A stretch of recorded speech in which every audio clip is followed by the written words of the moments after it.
Quantos filhos me pode, quantos eu tenho, que eu não sei. Meu nome é Abigail, tenho 39 anos, tenho 2 filhos, sou casada, né? Então, sou carioca, hoje eu vivo em Portugal, mas minha vida toda sempre vivi, minha vida toda vivi no Rio de Janeiro. Porém, teve uma época da minha vida que eu fui pra São Paulo, fiquei lá uns 6 meses só. Eu estudava, trabalhava, não consegui fazer faculdade, não consegui nada assim pra mudar a minha história, mudar a minha vida, né? Mesmo da minha família, não consegui. Muito difícil, minha mãe nunca teve condições, eu passei necessidade. Eu comia, às vezes, copo de óleo com farinha, porque eu nem tinha condições. A minha mãe, quando voltava da faxina e tal, trazia as coisas, mas aí eu tinha capeme, quem é do Rio de Janeiro sabe que é capeme, né? Aí eu ia pra lá às vezes pra almoçar, mas não podia, né? Porque acho que só tinha quem podia estudar lá. Enfim. Essa foi a minha infância, né? Muita necessidade. Aí até que minha mãe conseguiu comprar. Minha mãe conseguiu comprar um terreninho, um parque de biquinha, que a gente morava no morro, no terreno da minha tia. A minha mãe conseguiu comprar, minha mãe construiu um cômodo grande e um banheiro, né? Aí a gente se mudou pra lá. Eu fui vendo lá, minha mãe conheceu meu padrasto, ele se mudou pra lá, ajudava a gente muito, porém, ele era sem vergonha, né? Ele era sem vergonha, ele abusou da minha irmã, que era especial. Nesse tempo que ele abusou da minha irmã, que é especial. Minha irmã casou, teve o filho dela, mas ela quebrou o resguardo. E nesse tempo, ela foi morar com minha mãe, né? Minha mãe pegou ela. E esse meu padrasto, ele abusou da minha irmã, e ela engravidou. Não tem nem como dizer que não foi ele, porque a minha sobrinha é a cara, é cópia da minha irmã. Não tem nem como falar que não é. Gente, eu não sei maquiar, não tenho aquele negócio pra passar a base, não tenho. Vai com a mão mesmo. Acho que tá muito. Depois eu vou ver no espelho melhor. Ele abusou da minha irmã e tal. A minha mãe começou a ficar doente. Eu creio que minha mãe morreu mais por desgosto. Também, né? Acho que ficou aqui muito. Deixa eu ver aqui mais perto. Aqui. Aí, minha mãe começou a ficar doente, né? Nesse tempo eu casei. Eu ia lá ver ela, mas ela ficou doente. E ela veio e faleceu. Minha tia pegou ela, levou pra São Paulo pra cuidar dela. Ela veio e faleceu. Eu trabalhava, já era casada, tinha uma filha, que minha filha é mais velha. Eu ficava indo todo final de semana lá pra São Paulo. Eu trabalhava de plantão. Eu ficava indo todo final de semana pra São Paulo pra ver ela. Essa base não tá legal, mas é o que tem. Aí, ela faleceu e tal. O meu ex-marido, ele me agredia. Eu dei várias vezes parte dele.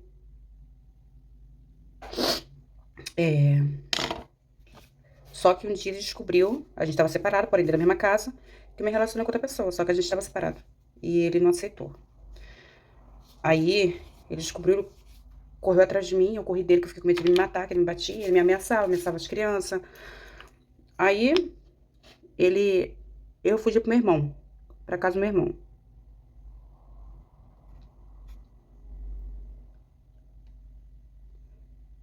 Aí lá, ele ficou falando com o meu irmão um monte de coisa. Tá, peraí. Aí ele falava assim, bom, vamos voltar, que isso aqui, eu te amo, peraí. Aí, como eu ainda não sabia o que fazer, eu falei, tá. Mas só que a minha intenção não era voltar. Minha intenção era sair. Aí passou, não sei se passou um mês ou até menos, ele viu que eu não queria voltar mesmo. Ele pegou e falou assim, você não quer nada, você tá ganhando tempo, não sei o quê. Ele pegou todos os móveis. Meu cabelo tá horrível, quebrado. Ele pegou todos os móveis e botou na rua. Aí eu não tinha dinheiro. Pedi o cara lá, o carroceiro, pra me ajudar com os móveis. Meu irmão deixou ficar na casa dele, era um cômodo, depois eu trabalhei, tava trabalhando, né? Aí fui dando ajeitadinha e tal, na casa.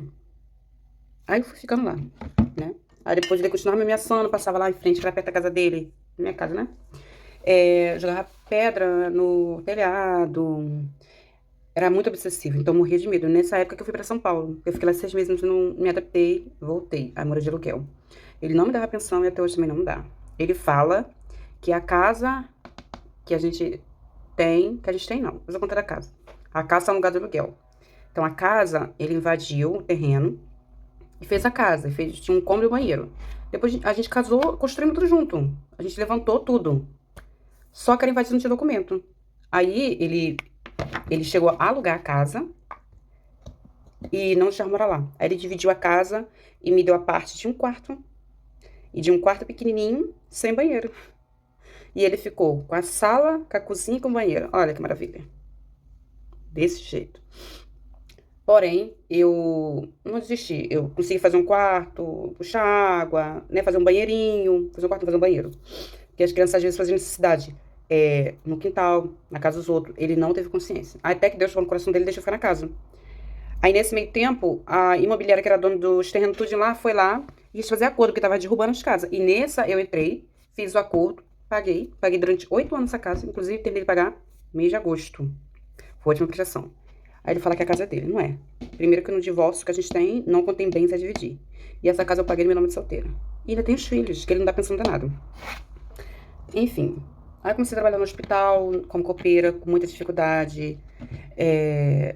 Muita luta, mas solteira, sem pensão. Aí eu consegui, aí eu fui pedir pra passar pra noite pra começar a fazer meu curso. Comecei a fazer meu curso técnico de enfermagem, entrou a pandemia, meu curso durou quase uns 3 anos, porque é 1 ano e pouquinho, acho que é isso, mas durou uns 3 anos para a pandemia, ficou tudo mais difícil, né? Tudo mais demorado. Aí depois disso eu consegui concluir meu curso de enfermagem, aí passou um tempinho, no hospital que eu trabalhava, eu fiz a prova, passei, comecei a trabalhar como técnico de enfermagem, ganhando um pouquinho melhor, tendo uns EPs, né, que é enfermagem particular, que pagava R$ 300, 12 horas, pagava não, paga, né? Às vezes até 350, dependendo da pessoa.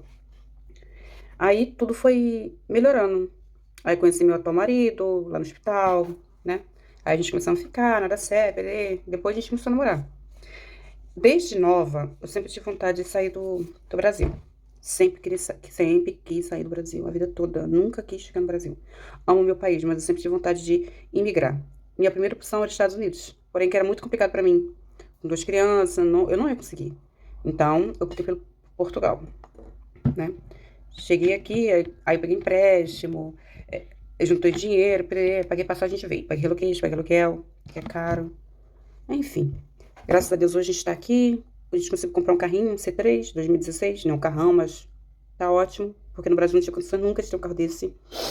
Minha filha quis voltar pro Brasil, tá em São Paulo com minha tia, porque não se dá com o pai, né? E eu nem julgo. Meu marido hoje trabalha na Espanha e eu tô aqui em Portugal. Ele vem em 15, em 20, varia. Porque paga melhor.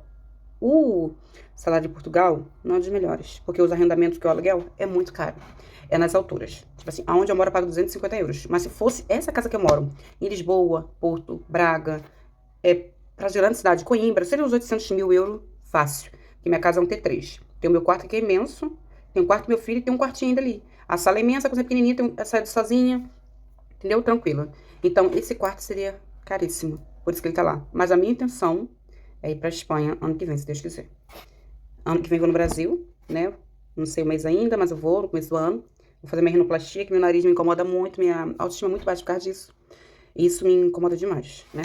Ó, muito grande, muito largo. Ele não é grandão, assim, ó. Mas ele é muito largo. Eu tinha que afinar aqui um pouquinho, assim. Eu não sei muito bem. Enfim, mas eu tenho só a agradecer a Deus. Minha vida sempre foi uma luta. Mas aos poucos eu tô conquistando as coisas, né? Trabalhando. Eu quero fazer uma cirurgia, quero fazer mastopexia, quero fazer lipo, abdominoplastia. Quero fazer essas coisas no Brasil. Mas tem que se organizar, né? Porque a gente não é rico e tudo é devagar. E essa foi a minha trajetória de vida. Hoje eu trabalho no lar de idosos, trabalhando no primeiro lar. Que, nossa, nunca trabalhei tanto na minha vida como naquele lar. Nem vou falar muito, mas sim, sem condições. Aí eu pedi conta de lá, porque eu não tava aguentando. Aí uma amiga minha abriu mão da vaga dela pra mim, a Margarida maravilhosa, porque ela já tava trabalhando na função amiga, fica pra você. Eu fiquei lá e quando abriu outra vaga, a doutora chamou ela, e nós dois trabalhamos junto. Aí eu trabalhava dentro dos utentes e ela também. Aí a doutora chamou ela, perguntou se ela queria ficar pra cozinha. E eu queria sair lá de cima, porque tem muitas pessoas complicadas. Aí eu falei, pô, quem der, não sei o que lá. Aí eu já tinha antes falado, ô Ana é a menina do RH. Se tiver vaga em outra instituição, que eles têm vários, né? Pode me transferir em outro setor, pode me mandar, tá tranquilo. Aí elas pensaram bem e conversaram com a Margarida, perguntou se ela não se importava de ela deixar eu ir no lugar dela. E novamente ela abriu mão Não se importou, ela falando que é isso. E eu até prefiro ficar aqui, que ela gosta muito dos velhinhos, né? Margarida é uma pessoa maravilhosa que eu conheci aqui, é uma brasileira. Agora a gente trabalha junto, né? Aí agora eu trabalho com auxiliar de cozinha e ela tá lá em cima ainda cuidando dos utentes. E, assim, eu só tenho que agradecer a Deus. Deus tem colocado pessoas maravilhosas na minha vida que me ajudaram muito, né? O Elisa é uma coisa dessa, a Patrícia, a Mara, a Daiane. E quando eu bati com o carro que eu comprei, um velhinho, elas iam na minha casa, ela morava pra cá, perto daqui. Ia na minha casa com uns 20 minutos de carro, uns 10 minutos de carro, ia lá pra me buscar e voltava e a gente ia pro centro e me deixar perto do serviço. E lá elas iam trabalhar, na volta eu pegava outro carro, porque aqui não tem autocarro, que é ônibus, né? Assim, à vontade. Só tem um horário e eu ia chegar atrasado no serviço. Aí a volta eu conseguia pegar. Eu saía 4, aí a volta eu. A volta era 5 e pouco. Então eu chegava em casa 6 e pouco, né? Mas enfim. Mas tá dando tudo certo, graças a Deus. Então eu peço a vocês que me ajudem nesse canal, que é novo, né? Tô tentando alguma coisa. Se Deus quiser vai dar tudo certo. Vou tentar mostrar algumas coisas novas. Tô tentando maquiar, mas acho que não deu muito certo, não. Tem que comprar um blush. Essas coisas que eu não entendo muito bem, né? Então é isso, gente. Muito obrigada. Beijinho pra vocês e até mais.